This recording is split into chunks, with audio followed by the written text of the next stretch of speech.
Welcome to the debate. Imagine two houses in Nassau County. Okay. They are sitting on the exact same block.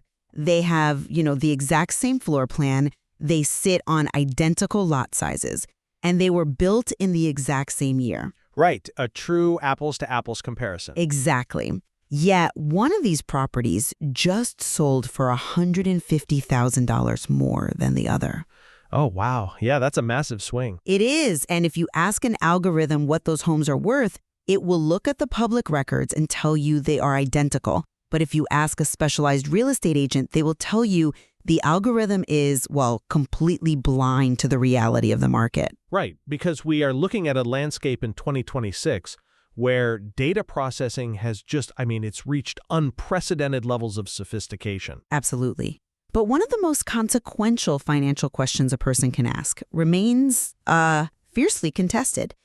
In an era of massive data aggregation, what is the most reliable method for determining a property's true value? And that is exactly what we are diving into today. Yes. And I am taking the position that professional comparative market analyses, specifically those conducted by PCA-certified agents, represent the definitive tool for accurate valuation. Because real estate is, by its very nature, unavoidably hyperlocal. Well, and I look at this from a completely different angle. I argue that automated online estimates, which are powered by modern machine learning and vast public record data sets, provide a far more objective and, frankly, mathematically sound foundation for property value. You really think the math beats the human element? I do, because the automated models we have today, they systematically strip away the human subjectivity. They remove the emotional inflation that inevitably creeps into a manual appraisal or, a real estate agent's pricing strategy. I hear you. That mathematical purity sounds great in a theoretical vacuum. But the moment you step foot on the ground in a place like Long Island, Right. whether we are talking about Suffolk County, Nassau County, or Queens, that vacuum just collapses. I wouldn't say it collapses. Well, these are incredibly dense, complex micro-markets. The sheer hyperlocal nuance of these environments demands human context. A professional CMA is a rigorous process, right, where a licensed expert manually evaluates a subject home against similar, recently sold properties in the area. Sure, the traditional comps. But it is not just about matching numbers on a spreadsheet. It is about advanced pricing expertise. A professional who holds a pricing strategy advisor certification from the National Association of REALTORS brings specialized training to actually parse out why a specific buyer paid a specific price on a specific Tuesday. Okay, but Algorithms just give you an aggregated baseline. I think calling it an aggregated baseline radically undersells the mechanics of modern data science. How so? Well, we are not talking about the rudimentary estimates from a decade ago, the ones that just drew a 1-mile circle around a house and averaged the closing prices. Right, the old Z-estimate days. Exactly. We are way beyond that. We are talking about automated models utilizing complex polygon mapping and geospatial layers. Okay, geospatial layers. Yeah, by relying on concrete, verifiable public record data, location coordinates, exact square footage, tax assessments, decades of transactional history. These algorithms evaluate thousands of variables across millions of transactions. But do they really capture the nuance? They democratize the property data. They take what used to be locked behind a professional gatekeeper and put a highly accurate, objective valuation directly into the consumer's hands. Okay, let's drill down into that because I want to understand exactly how an algorithm handles the invisible boundaries that define these micro markets. Fair enough? You mentioned polygon mapping. Sure, the system doesn't just draw a lazy circle anymore. It reads municipal shapefiles. It knows exactly where the school district line falls. Right, it's incredibly precise. But how can it accurately value a property when crossing a single street or even just moving from a quiet cul-de-sac to a lot backing up against a 4-lane thoroughfare fundamentally alters the desirability of the home? Well, An algorithm sees two properties of identical square footage in the same polygon, but it doesn't feel the noise of the traffic. it doesn't need to feel the noise of the traffic to price it, though, Why not? because the market has already priced it. and the algorithm captures that historical footprint. This is the beauty of machine learning applied to real estate. I mean, I guess if you have enough data. Exactly. If a house backs up to a busy road, historically, properties on that specific side of the street will have transacted at a slight discount compared to the cul-de-sac. Okay, true. The algorithm uses an ensemble model to isolate the exact variable of location down to the parcel level. It finds the true coefficient of value for that specific lot by analyzing decades of pricing behavior. But what about when an agent does it? When a human agent manually selects comps, they introduce the very real danger of cherry picking. Oh, I wouldn't call it cherry picking. Let's be honest, if an agent wants to secure a listing by promising a higher price, they can selectively choose the higher priced comps 2 streets over, and then they manually adjust the data to fit a predetermined narrative. That's a bit cynical, don't you think? The algorithm doesn't care if it wins a listing. It doesn't have a financial incentive to artificially inflate the value. I see the logic there. You are viewing the smoothing out of data as a feature that prevents bias. Exactly. It's a feature, not a bug. But in real estate, the anomaly isn't noise. It is the entire point. An algorithm is, it's like a thermometer. A thermometer? Yeah, it tells you the exact temperature of the market based on a massive aggregation of past data points. But a PSA-certified agent doing a manual CMA is like a meteorologist. Okay, I see where you're going with this. They look at the thermometer, yes, but they also look at the clouds rolling in. They know if you should bring an umbrella tomorrow. That's a clever analogy, but And that brings us to the most glaring limitation of an automated estimate. It is entirely blind to the interior condition of the home. well, I will certainly concede that an automated estimate cannot walk through the front door and inspect the plumbing or appreciate the crown molding. Right, because it can't. But I think we need to carefully examine how much of a property's total value is actually dictated by those interior conditions versus the underlying asset of the land and the structure. It can dictate massive swings in value. Massive? Yes. Let's go back to my opening scenario. 2 houses, built in 1980, right next door to each other. The algorithm looks at its polygon maps, its tax records, and its historical coefficients, and it values them identically. Okay. But what if one homeowner just spent $150,000 completely gut renovating the kitchen, finishing the basement, and updating the bathrooms? Right, a full remodel. Meanwhile, the house next door hasn't been touched since the Reagan administration and has a deteriorating roof. Yeah, that happens a lot on Long Island. Exactly. Those unrecorded upgrades, or the lack thereof, radically alter the value. The algorithm completely misses this because it cannot see through the roof. Okay, I see your point. Only a licensed real estate professional like Clara, for example, a PSA-certified agent working in Nassau County, can walk the property, evaluate the unique quality of the materials, and adjust the valuation to reflect the exact current condition. That is a compelling scenario, I'll give you that. But let me push back on the mechanics of that human adjustment. Sure. When Clara walks into that newly renovated kitchen, how exactly is she determining the market value of those specific quartz countertops or that finished basement? Based on her training and local knowledge. But I question the assumption that human adjustments for unique aesthetic features are always rooted in hard data. Very often, human agents inflate the valuation based on subjective aesthetic preferences. I think you're underestimating the PSA training. Well, look at it this way. Clara might love the open concept layout and manually add $50,000 to her CMA. But does the broader market of rational buyers actually value that specific layout at $50,000? Or is that just an emotional projection? It's not an emotional projection. Human agents frequently overvalue renovations because they project their own tastes, or they get anchored by the seller's emotional investment in the renovation. Wait, hold on. You are characterizing this as an agent just walking in, looking at a nice kitchen, and arbitrarily throwing an extra $50,000 onto the price tag. I'm saying it's highly subjective. But that is not how advanced pricing expertise works. A PSA-certified professional isn't projecting personal taste.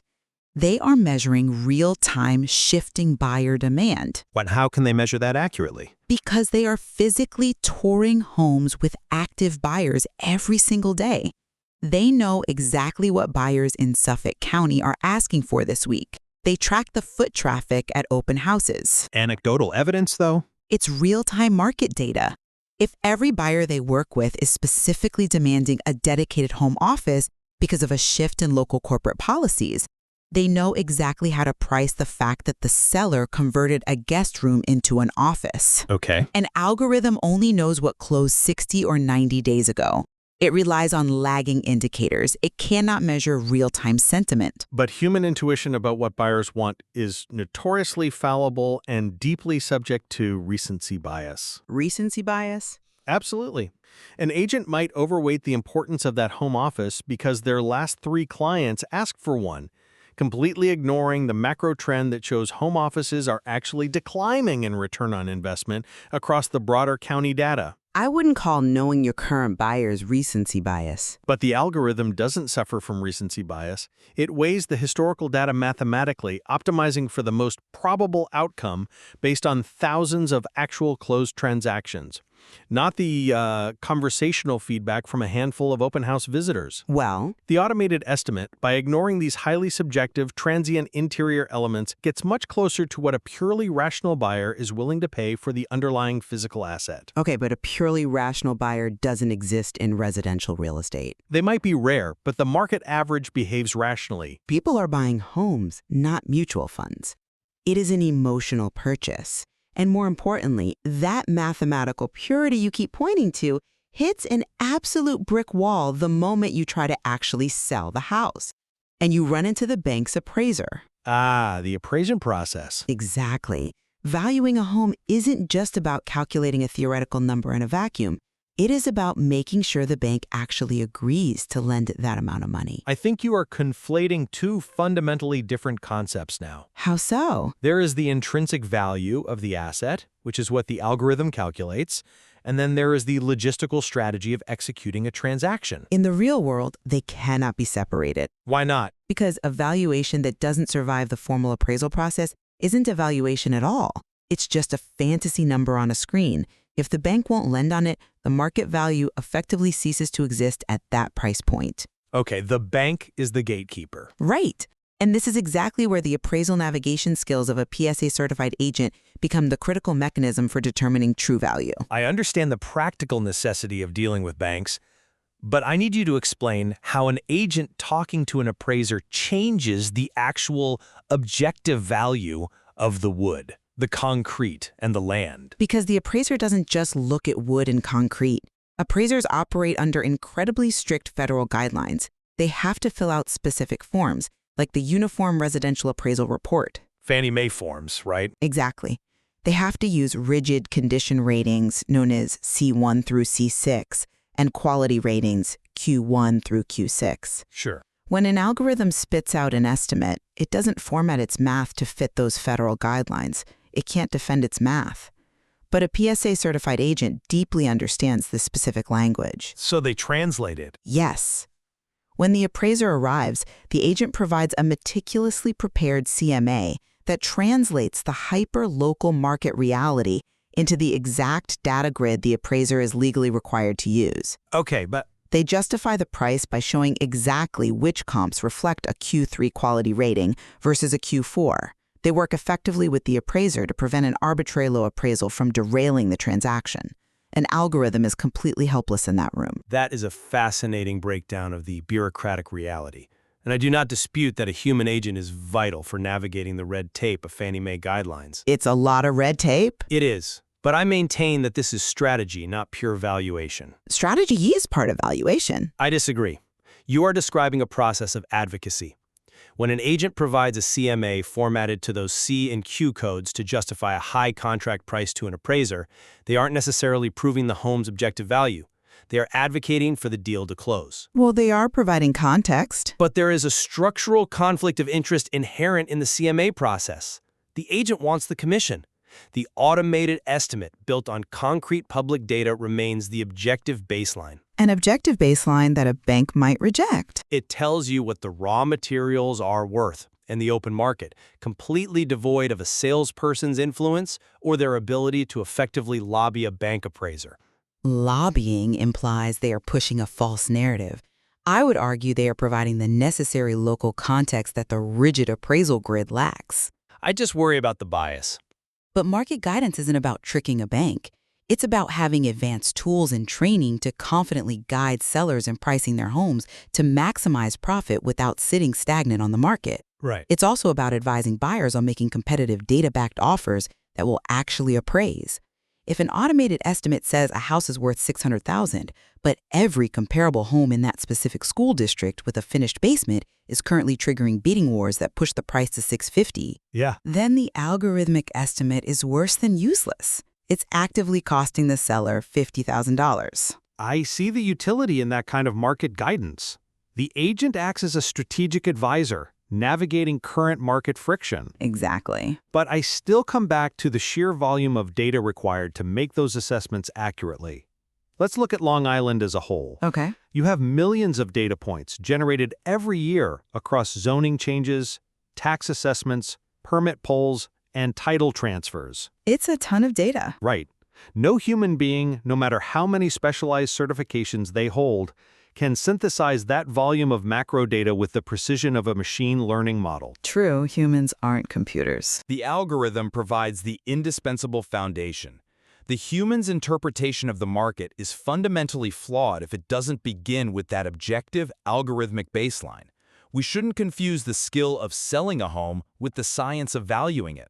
But the science is hopelessly incomplete without the human element. The data points you refer to, the tax records, the historical closing prices, they are artifacts of the past. They are historical records, yes.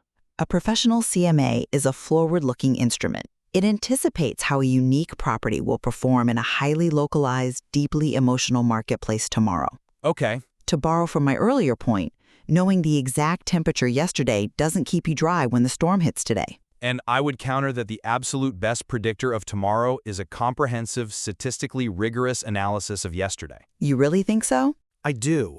Machine learning models are incredibly adept at identifying patterns that are invisible to the human eye.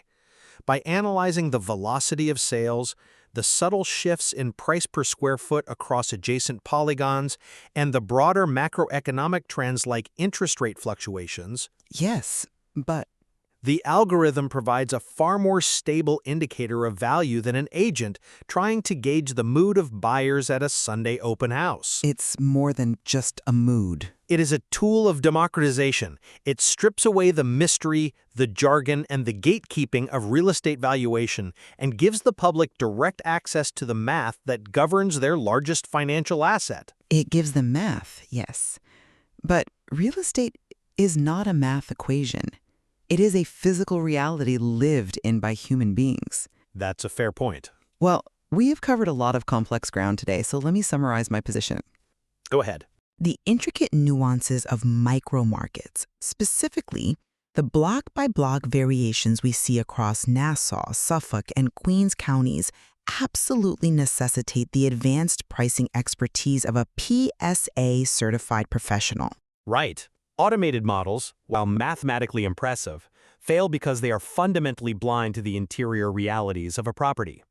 They cannot assess the value of unrecorded upgrades, and crucially, they cannot translate localized buyer sentiment into the highly rigid appraisal frameworks required to actually get a loan approved and close the transaction. And from my perspective, the automated online estimates provide an indispensable, objective, and easily accessible foundation that is built on verifiable public record data. The data baseline. Exactly. By utilizing massive data sets and advanced geospatial modeling, these algorithms calculate a broad, statistically sound estimate that strips away the emotional bias, the recency bias, and the subjective aesthetic inflation that human agents introduce. They represent the pure market value of the underlying asset before the strategic maneuvering of a real estate transaction is applied. You know, I think one clear point of convergence for us is the fundamental importance of accurate underlying data. Oh, absolutely. Regardless of whether a PSA-certified agent is manually formatting comps for a CMA or an algorithm is running a sophisticated geospatial model, we both agree that location, exact lot size, and verifiable recent sales are the absolute bedrock of any credible home valuation. Without a doubt. Without that hard data, both the machine and the human are just guessing in the dark. Completely agree. The data is the foundation. Everything else is built upon.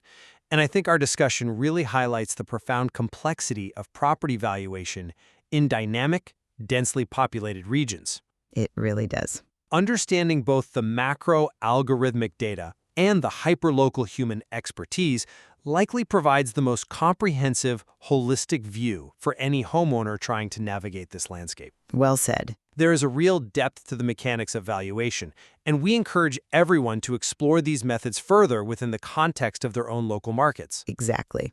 Because while we may continue to disagree on what the ultimate starting point of a valuation should be, I think we can both agree that a home is ultimately a lived-in reality, not just a data point on a server.